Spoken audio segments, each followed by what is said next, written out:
and let us all do we can to build a better future. Hey, so how's Bidenomics treating you? No, seriously. How is Bidenomics treating you? Are you doing okay? Are you getting on by?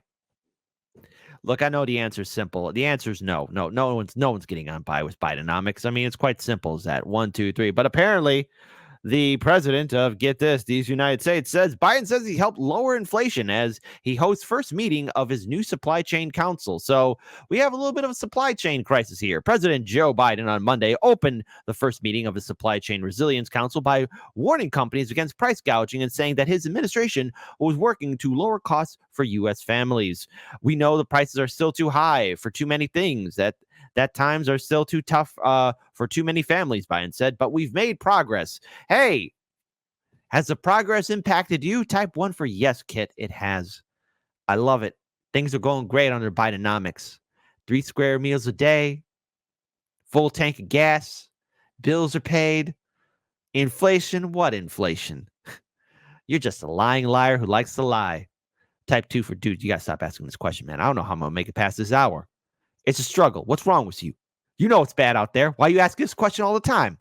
How dare you? Of course, the president has blamed inflation on issues such as supply chains, Russia's 2022 invasion of Ukraine, while Republican lawmakers say the rampant prices was triggered by the $1.9 trillion coronavirus relief that Democrat Biden signed into law in 2021. Guess what, folks? It's a myriad of issues that have systematically caused this crisis. So let's listen to Biden himself talk about what's happening. Here's the president. Well, this past week, as Americans gathered around their own kitchen tables for Thanksgiving dinner, that was our goal, to give them a little more breathing room. And together, we made progress. You know, from turkey to air travel to tank of gas, costs went down. They went down. Now, to people making a lot of money, that doesn't matter a whole lot because the costs are relatively small compared to wealthy incomes. In fact, as a share of earnings this Thanksgiving, dinner was the 4th cheapest ever on record. I want you all to know that. Now, I kind of like how the ladies looking around here like, yeah, that sounds like a good idea. No, it wasn't. Not in my neck of the woods. For those of you who had a chance to do Thanksgiving cooking, I'm pretty sure we've seen the price of eggs and milk and everywhere else get pretty high up there in prices. It's difficult to really talk about because, let's face it, folks, Americans right now are living in uncertain times. Is the president and his administration living in another universe? Probably. Or either that, no one's told Biden the real crisis that's happening outside the White House. I look at all the press, look at that. And people applaud. More so, it continues on. Today, our supply chains are stronger than ever, with backlogs, bottlenecks, and shipping rates at a 25-year low. We've created 14 million new jobs, including 800,000 manufacturing jobs. The unemployment rate has stayed below 4% for the longest stretch in over 50 years. And wages for working families have gone up while inflation has come down 65%. Giving families a little more money in their pockets and a little more breathing room this holiday season. But we know the prices are still too high for too many things. That times are still too tough for too many families. But we made progress, but we have more work to do. Let me be clear. To any corporation that's not brought their prices back down, even as inflation has come down, even as supply chains have been rebuilt, it's time to stop the price gouging. And knowing corporations, they're not going to listen. But even when confronted by the press, what does the White House press secretary do? Who they blame? Well, they're going to blame the orange boogeyman. Now, look, there's a lot to blame Trump for. But this economic crisis we're in, Trump's not totally to blame. I mean, it's been happening even decades before that man got into power. The real truth is, this economic crisis was all in the making. An argument can be made that the Bush-Cheney administration allowed this to go on, especially with the infamous 2008 economic recession, and how the Obama administration did nothing to hold those who caused the crisis happen to be held accountable. We had to look forward, not backwards. So see, it's both Democrat and Republicans, but it could be even argued that we could even go back further past the Bush-Cheney administration. We could look at the Bill Clinton administration, Bush Sr.'s administration, and yes, perhaps the one who started it all, Ronnie Boy Reagan. Right now, Americans, day in, day out, have to work 2 or 3 jobs just to make ends meet. The price of gas, milk, all types of goods is increasing. And let's say, by a miracle, there's a turnaround. Will these corporations lower the prices? The answer is no, because it's all about a profit. It's all about putting an additional squeeze. But why do you think it is that when you say the economy is improving and President Biden says the economy is improving, that a majority of Americans outside of this building are not buying it? So here's the thing. When we walked into this administration, the economy was on a tailspin. That is the fact. Because of the last administration, because of the Trump administration, because of how they dealt with COVID and the pandemic, because they didn't have a comprehensive plan. The president came in, he passed the American Rescue Plan, which was able to get the economy back on its feet, which was able to open up small businesses were able to open up, schools were able to open up. And we understand what Americans have been feeling over the last 2-3 years. It's going to take some time. We get that. It's going to take some time, but it does not take away how we have seen the economy getting back on its feet. We actually had to fix the problem that we saw that the last administration left us. So it's all Trump's fault. When in doubt, blame Trump. And Trump is no saint. But not everything can be blamed on Donald Trump. I know it's easy because he's the cartoon villain amongst many liberals. But the orange boogeyman, Woogie Boogie Boogie, is not the end-all, be-all bad guy. He's not the one that caused all of this. Is he innocent? No. But he's not the perpetrator. There are other people who are far more devious and far more guilty than Trump. I know, I said that. But let's return back to these corporations and these stores. You know, something happened. Remember Black Friday? How crazy it used to be. The battles, the great battles, especially in the early 2010s. The huge sieges, one-on-one fights, people fighting for goods. But now something is happening. They're noticing people are noticing that, well, it's not the deal, that the prices aren't going down. And as much as Biden might want to sit on his podium and say, hey, corporations, lower your prices, they're not going to listen. Let's play this video. So the whole Black Friday gimmick no longer works. And as you can see, all the stores were completely empty. These videos that I'm about to show you is going to absolutely blow your mind. All right.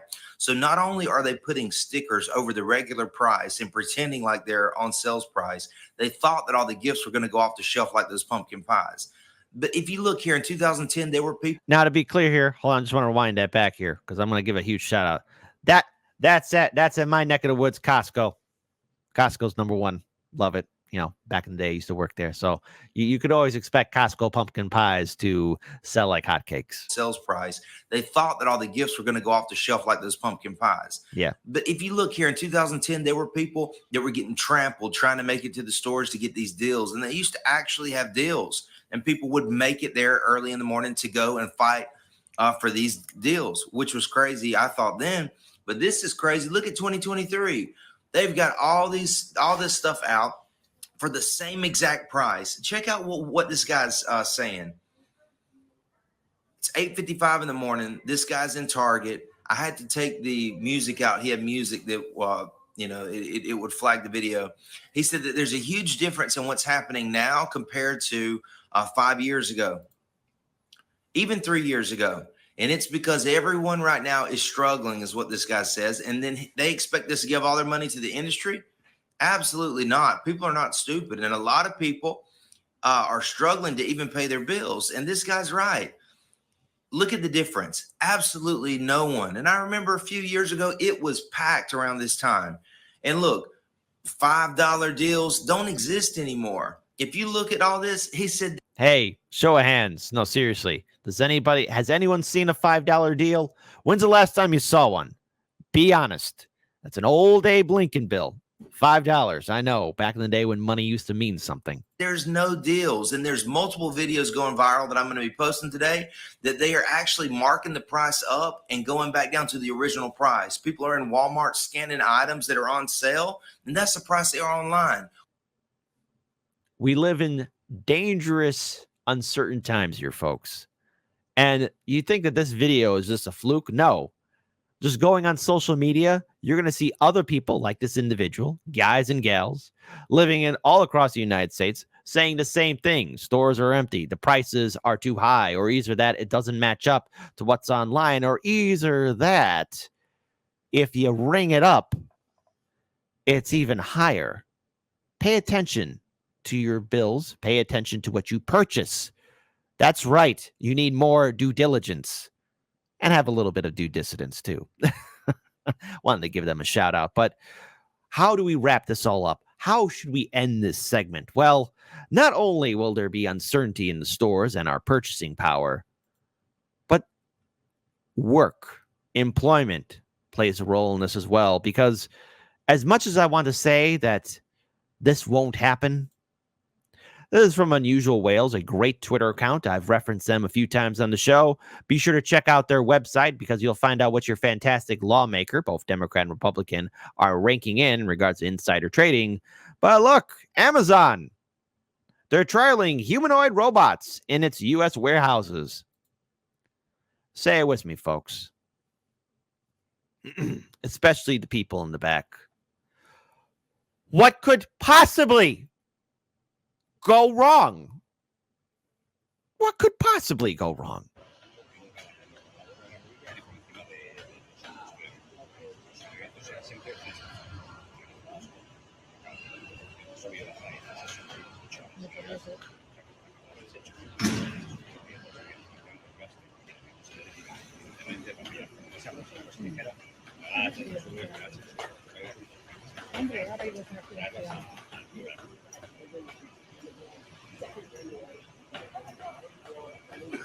Now, to be fair, these robots would be fired because they're not moving fast enough. I've worked in a warehouse. You're not moving fast enough. Move faster. These robots would get fired.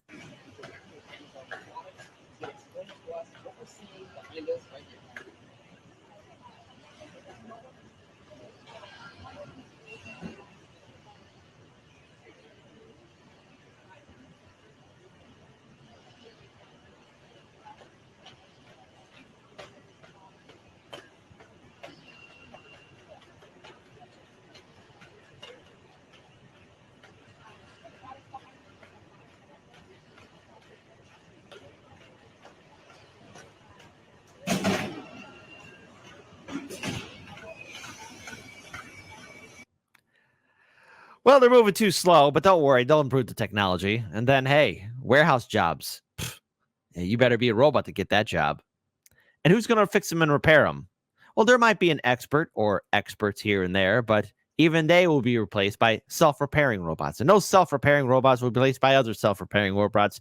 And then we got a thing called Skynet. And hey, I don't want to give a spoiler alert. If you've never seen Terminator 1 and 2, we won't acknowledge the other films. But if you haven't seen Terminator 1 and 2, let's just say it doesn't bode well for humanity. But nonetheless, the economy, Bidenomics, what's it doing for us? Absolutely nothing. I've seen so many reports now of Americans struggling with home ownership, renting, owning a small business, just trying to get on by. We need relief. We need some kind of support, and yet we, the American people, are not getting it. That's the issue at hand. That's the crisis at hand. Because our politicians don't care about us. They don't respect us. And they could give a damn if we're able to survive in this nightmare that they created. Nonetheless, the number one issue for 2024 will not be about identity politics or any other issue at hand. The number one issue is going to be the economy. It will take front and center. And yes, there's a lot of other crises and issues that need attention as well. But at the end of the day, every single one of us across the political spectrum and generation can agree on one thing. Things are not adding up. Our wallets are not holding up. And our entire economy is struggling. That's going to be the issue. And that's something that all the candidates that are running in 2024 are going to have to address and answer. Stay tuned to Hard Lens Media. I hope it doesn't get any weirder, folks, because 2024, we're going to see a lot of more people struggling. And that's why it's important for us to work together to maybe someday get to a better future.